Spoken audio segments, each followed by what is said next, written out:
Tapi kan kita perlu lihat pasal ini secara utuh gitu, karena di pasal-pasal yang di atasnya itu ada prasyaratnya. Situasi pemilu kali ini kan beda dengan sebelum-sebelumnya gitu ya. Sekarang prinsip pemilu ini kan fair ya, ya harus adil gitu loh. Jadi Anggi Pasari Budi siswa Sigat. Ini era demokratis, mau komen juga gratis, biar gak dikatain apatis, sekali nyinyir langsung sadis. Yo, nyinyir juga harus mikir, biar pesan gak salah parkir. Komen gratis, asal etis. Komen gratis, jangan sadis. Hari pencoblosan segera menjelang. Tinggal sedikit waktu pula para pasangan calon presiden dan wakil presiden memaksimalkan sisa waktu kampanye untuk meraih simpati. Di tengah limit waktu ini ada aja celah cara curang atau licik yang dilakukan agar suara didapat. Mirisnya, kondisi yang tampak mata ini justru terasa dibiarkan dan seolah-olah dibenarkan. Ingat, masyarakat tak bodoh. Jadi sebetulnya Mbak Nisa, presiden atau pejabat publik, terus menteri-menterinya itu boleh nggak sih sebetulnya ikut kampanye? Kalau dari pernyataan Pak Jokowi kemarin kan boleh. Gitu. kalau kita ngambil sepotong-sepotong, ya akan diambil bolehnya aja gitu. Karena memang ada pasal di Undang-Undang Pemilu yang mengatakan presiden, menteri itu punya hak untuk berkampanye. Tapi kan kita perlu lihat pasal ini secara utuh gitu. Karena di pasal-pasal yang di atasnya itu ada prasyaratnya apa saja gitu ya sampai jadi boleh. Jadi pertama harus cuti di luar tanggungan gitu ya. Jadi nggak boleh tuh ada fasilitas-fasilitas negara, terus nggak boleh menggunakan fasilitas negara tadi. Kemudian ketika cuti juga harus memperhatikan load kerjanya gitu. Jadi harusnya kalau load kerjanya lagi banyak ya jangan cuti, kira-kira gitu. Nah yang berikutnya tidak boleh membuat kebijakan yang bisa menguntungkan atau merugikan pasangan calon tertentu. Nah kemarin kan statementnya presiden itu mengatakan bolehnya aja. Nah kalau ini yang diambil kan ini kemudian bisa melegitimasi misalnya ada menteri atau pejabat yang mau kampanye tanpa harus memenuhi syarat-syarat yang sebenarnya diatur di pasal-pasal yang lainnya. Berarti dalam kata lain, kalau sekarang ini Pak Presiden dan juga beberapa menterinya mau mendukung salah satu paslon, harus mundur? Atau harus cuti? Iya, harus tentu harus cuti, dan cutinya pun juga nggak bisa yang dadakan, karena diatur kan secara administrasi diatur. Jadi memang ada peraturan pemerintahnya soal cuti pejabat-pejabat ini dalam rangka kampanye. Jadi harus diajukan kepada kementerian terkait dengan sekretariat negara, dalam hal ini Mensesnek, dan ada waktunya kapan cuti itu bisa diajukan gitu ya. Jadi 7 hari sebelum mereka mau berkampanye. Jadi nggak bisa misalnya mendadak hari ini pengen ikut nih ada pasangan calon kemana gitu baru langsung cuti, nggak bisa mendadak. Nah, akuntabilitas ini kan publik penting untuk tahu gitu ya, supaya kita bawa ini ke ruang yang terang gitu. Kalau sekarang kan akhirnya orang menduga-duga ini ikut ke daerah tapi ikut bagi-bagi bansos gitu misalnya gitu. Jadi lebih baik ya di-declare aja gitu. Ini saya sudah mengambil cuti, nanti saya akan ikut kampanye, bahkan kalau perlu didaftarkan jadi juru kampanye, jadwalnya ini gitu. Jadi lebih terbuka aja kepada publik. Secara transparansi gitu ya Mbak, dari mana kita tahu publik kalau memang mereka betulan cuti? Kan bisa aja kita cuti nih gitu kan. Terus kita taunya dari mana? Kan bisa aja itu cuman verbal gitu kan. Tapi ketika ada tugas-tugas negara tetap masih terlibat gitu loh Pak Presiden atau mungkin menteri-menterinya gitu loh Mbak. Nah ini sebenarnya pentingnya kan tadi undang-undang mengatur tadi ya harus cuti dan sebagainya. Nah memang kemudian ada pasal yang mengatakan bahwa mekanismenya seperti apa itu diatur lebih lanjut dalam peraturan KPU. Jadi sebenarnya KPU tuh bisa saja mengatur teknis-teknisnya tadi nih. Jadi misalnya ada menteri apa mau ikut kampanye, ya misalnya itu tadi ya dokumen administrasinya diserahkan ke KPU lalu dipublikasi gitu ya. Harusnya KPU bisa sampai sejauh itu. Jadi nggak sekedar copy paste apa yang ada di undang-undang. Kan tadi atas nama transparansi, karena situasi pemilu kali ini kan beda dengan sebelum-sebelumnya gitu ya. Sekarang ya kita semua tahu ada anaknya presiden ikut gitu ya. Orang kan semua sekarang jadi curiga nih ada potensi menggunakan ya state resources-nya gitu ya. Ya makanya dibawa ke ruang yang terang aja sebetulnya. Kalau dari Mbak Nisa sendiri, kenapa nih Mbak masih seperti tidak dibuka secara belak-belakan gitu? Dan KPU sendiri juga kelihatannya ya anteng-anteng aja gitu Mbak. Memang tidak paham atau tidak mau dibuka secara terang-terangan, atau gimana ya Mbak? Iya, ini memang yang disayangkan ya dalam beberapa momen ketika KPU membuat peraturan KPU itu.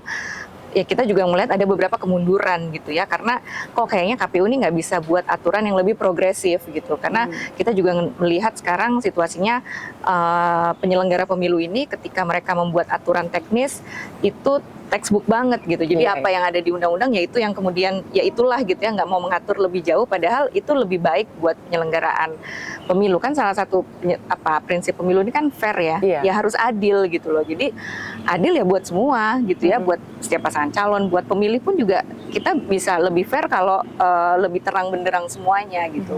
Dan sebenarnya penting juga perannya Bawaslu sih kalau menurut saya, karena gini, yang namanya proses pemilu ini biasanya semua tuh nanti disimpan sekarang, nanti ujungnya di MK baru dikeluarin tuh. Ini ada kecurangan di sini, di sini, di sini. Padahal sebelum ke MK ada institusi yang namanya Bawaslu yang bisa mencegah dulu nih sebelum nanti semuanya di ujung. Karena MK kan biasanya bilang jangan jadikan MK keranjang sampah dong gitu ya. Semua kondisi lainnya ke MK. Padahal punya Bawaslu yang bisa mencegah supaya nggak terjadi misalnya kecurangan yang masif. Karena itu tugasnya. Kalau dari mahasiswa-mahasiswanya Mbak Nisa sendiri, suka ada yang nyampein nggak ke Mbak Nisa, dan itu akhirnya menjadi tulisannya Mbak Nisa gitu loh. Mbak, ini kok katanya begini-begini nih Mbak gitu. Mbak, ini bukannya nggak pantas ya Mbak ya segala macam. Karena kan mahasiswa-mahasiswa di UI sendiri sebetulnya sangat kritis ya.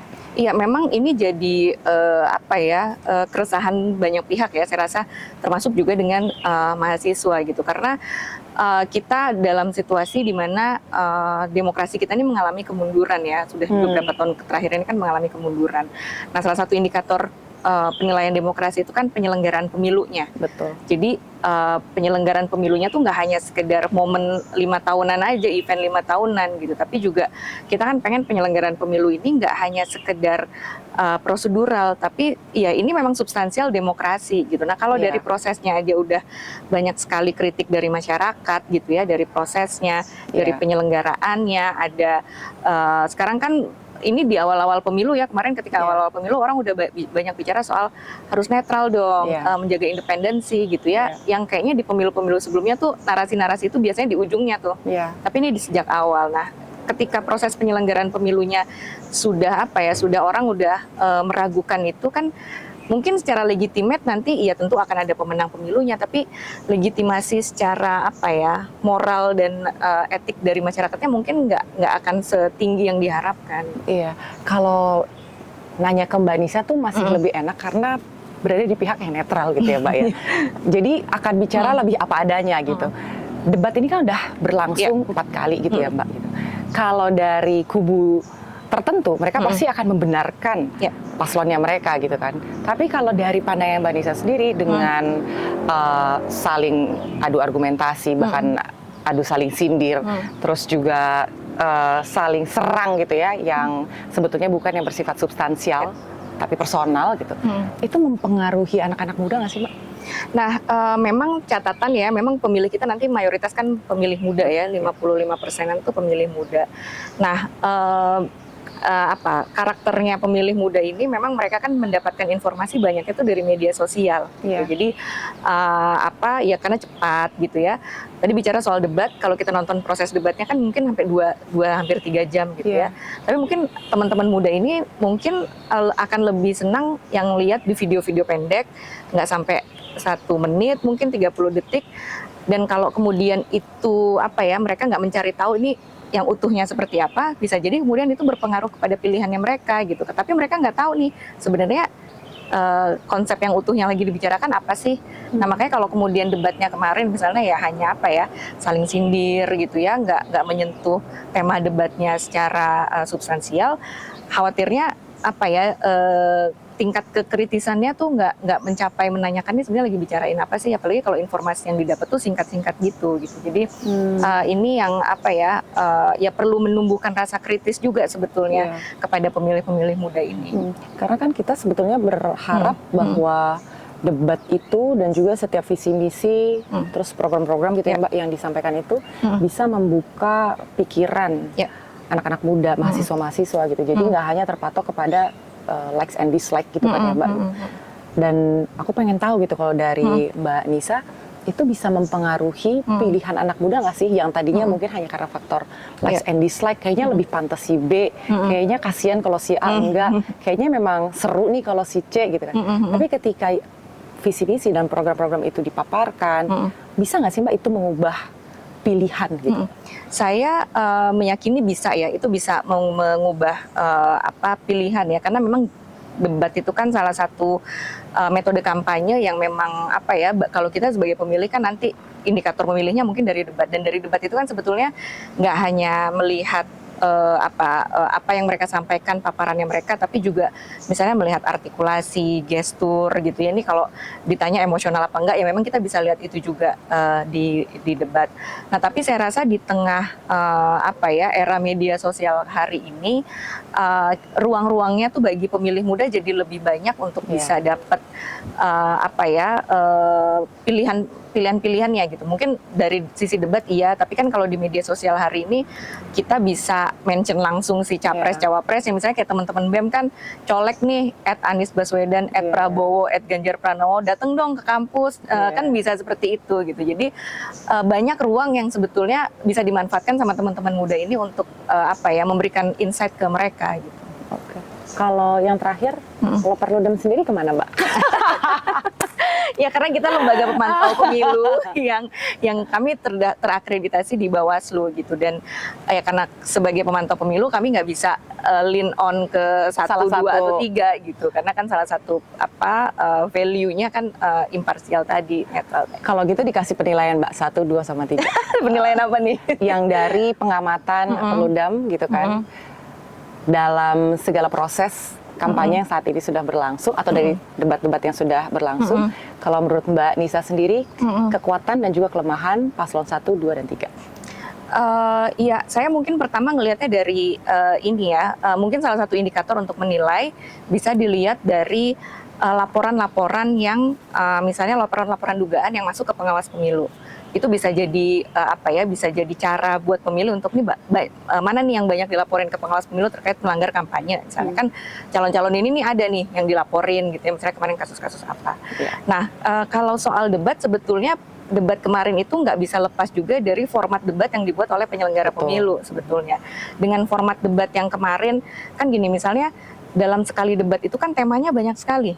Nggak cuman misalnya kemarin bicara lingkungan, tapi kan ada lingkungan, ada soal sumber daya alam, energi.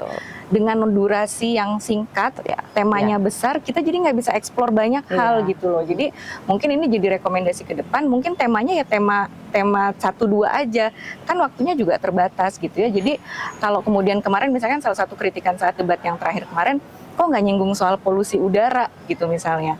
Ya waktunya nggak cukup gitu, dengan temanya banyak banget. Jadi memang kalau soal debat, faktor itu menurut saya juga ada mempengaruhi. Dan memang penyelenggara pemilu pun selain tadi ya soal formatnya juga mungkin lebih clear dalam aturan-aturan debatnya gimana sih. Misalnya kayak kemarin jangan pakai istilah gitu ya, jangan pakai singkatan gitu ya, karena ya tadi ini kan bukan cerdas cermat gitu loh ini kan. Dan presiden wakil presiden ini kan pada tingkatan pengambilan kebijakan gitu ya, mungkin istilah-istilah yang teknis mereka nggak tahu, tapi pengambilan kebijakan kan ada di mereka gitu. Oke, berarti penilaiannya Mbak tetap harus menjawab, nggak bisa dipancing, tapi harus dijawab Mbak, karena Mbak Nisa kan termasuk yang netral sebetulnya kan, bukan berada di salah satu paslon gitu kan. Coba kalau seandainya Mbak Nisa bisa memberikan penilaian terhadap paslon nomor 1, 2, dan 3, kelebihannya dan juga kekurangannya. Nah ini sebenarnya agak susah, karena gini, di paslon tertentu ada proses yang kalau menurut saya emang udah nggak pas aja sejak awalnya gitu. Misalnya kita bicara soal putusan Mahkamah Konstitusi.